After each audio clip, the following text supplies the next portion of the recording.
Jau kādu laiku mēs dzirdam par niobiju un par to, kā tas varētu mainīt mūsu valsts nākotni.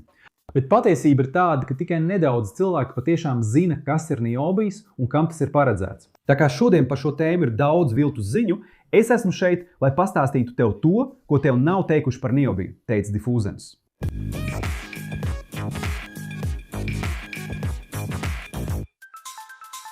Sveiki, inženierijas cienītāji! Mani sauc Igors Feliks, un esmu pārliecināts, ka jūs jau esat dzirdējuši terminu niobijs.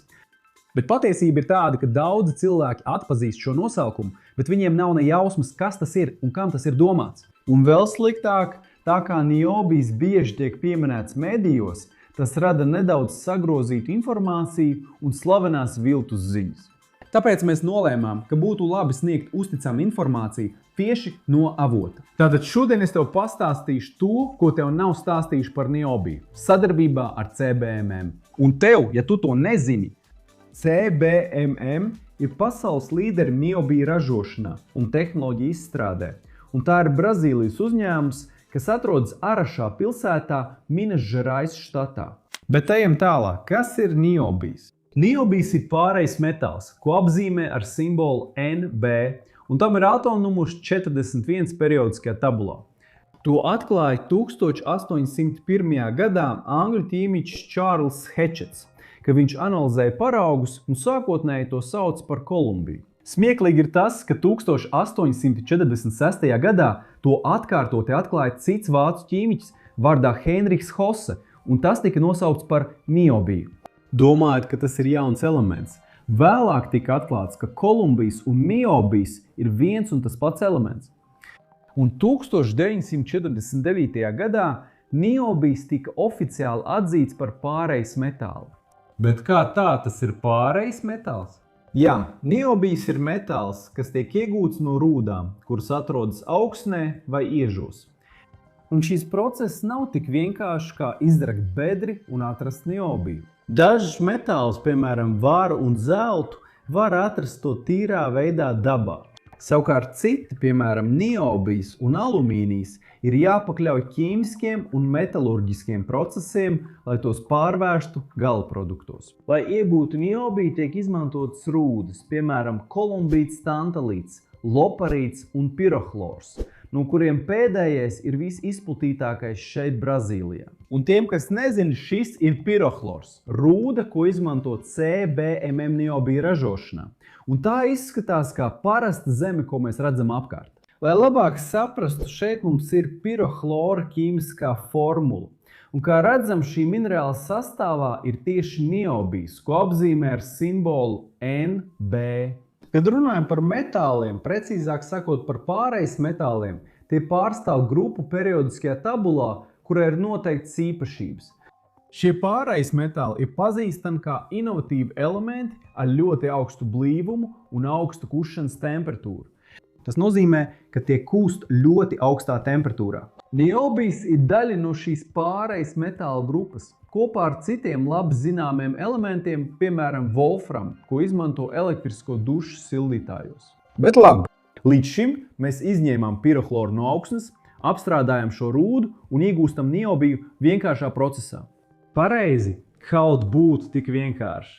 Lai iegūtu gala produktus no niobiju, kurus pārdod dažādām rūpniecības nozarēm, ir nepieciešami vairāk nekā 160 posmi, kas ietver metalurģiskos un ķīmiskos procesus, kuri prasa augstu tehnoloģiju līmeni. Visu šo procesu beigās mēs iegūstam gala produktus, no kuriem viens ir dzelzs niobija sakausējums, metāla sakausējums, kas sastopams automašīnu visbūvēs, tiltās, viaduktos, gāzes vados un kuģos. Mums ir arī niobija oksīds, ko izmanto teleskopu, drošības kameru objektīvu un elektrisko transporta līdzekļu bateriju ražošanā. Vakuma pakāpes sakausējums izmanto raķešu lidmašīnu dzinēju ražošanā. Un metāliskais niobijs, produkts ar vairāk nekā 98% niobija koncentrācijas, tiek izmantots magnētiskās rezonanses iekārtās, tomogrāfos un daļiņu pātrinātājos. Šeit Brazīlijā ir daudz pētījumu un tehnoloģiju izstrādes niobija ražošanai un jaunu pielietojumu meklēšanai. Un tāpēc daudzi cilvēki uzskata, ka niobijs ir rets un ka tas sastopams tikai šeit Brazīlijā. Taču tā ir vēl viena dezinformācija. Niobis nav rets elements. Papildus Brazīlijai visos kontinentos ir vairāk nekā 85 rūdu atradnes, kuras var pārvērst niobijā. Šī neskaidrība rodas tāpēc, ka pašlaik Brazīlija ir lielākais niobija ražotājs pasaulē, taču tas nenozīmē, ka viss pasaules niobijs ir koncentrēts šeit.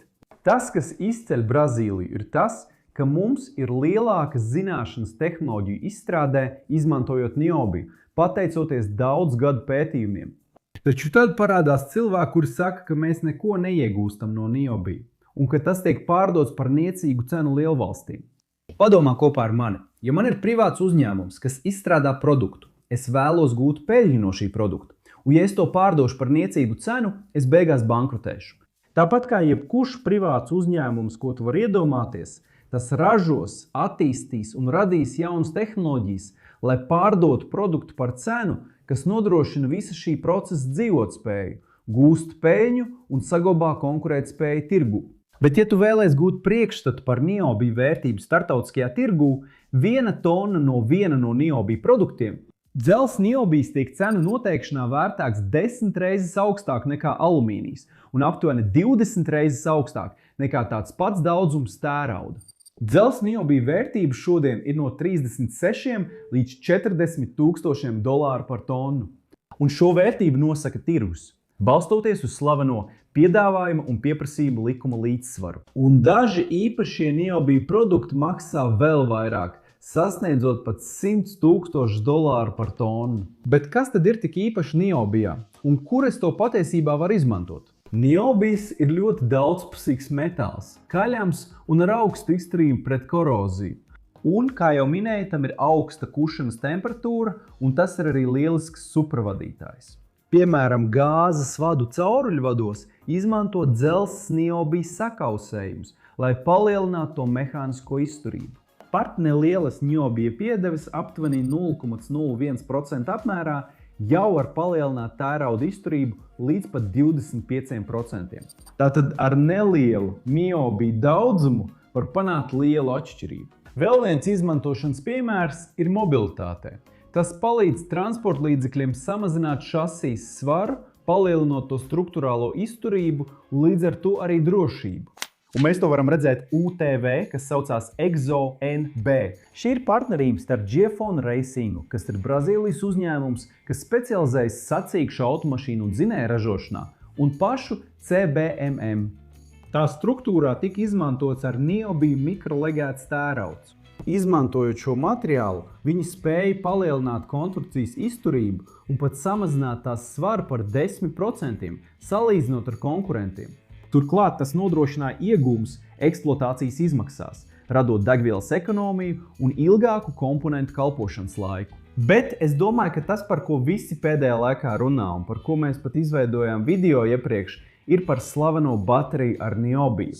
Un šeit es vēlos precizēt vienu jautājumu, par kuru ir daudz neskaidrību, un turklāt dažos ziņu portālos redzama liela pretruna. 2018. gadā CBMM un Toshiba noslēdz partnerību, lai izstrādātu litija baterijas ar jauktiem niobija un titāna anodiem. Tagad padomā kopā ar mani. Mēs daudz dzirdam par elektroauto visos medijos.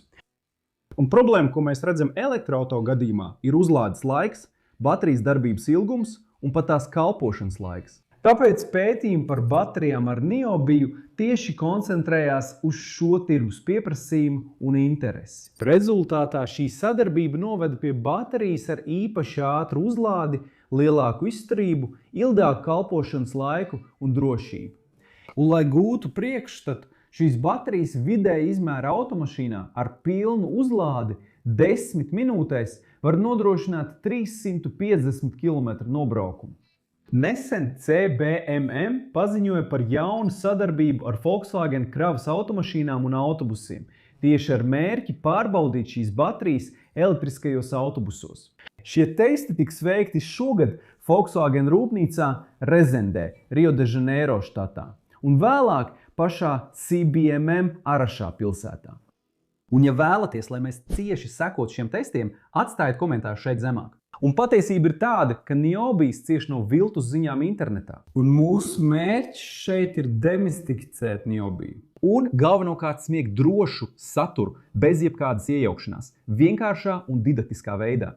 Tagad, ja jūs vēlaties uzzināt vairāk par Niobiju, ir mājaslapa, ko sauc par niobijum.tech, ar uzticamiem avotiem, kas stāsta vairāk par Niobiju un tā pielietojumiem.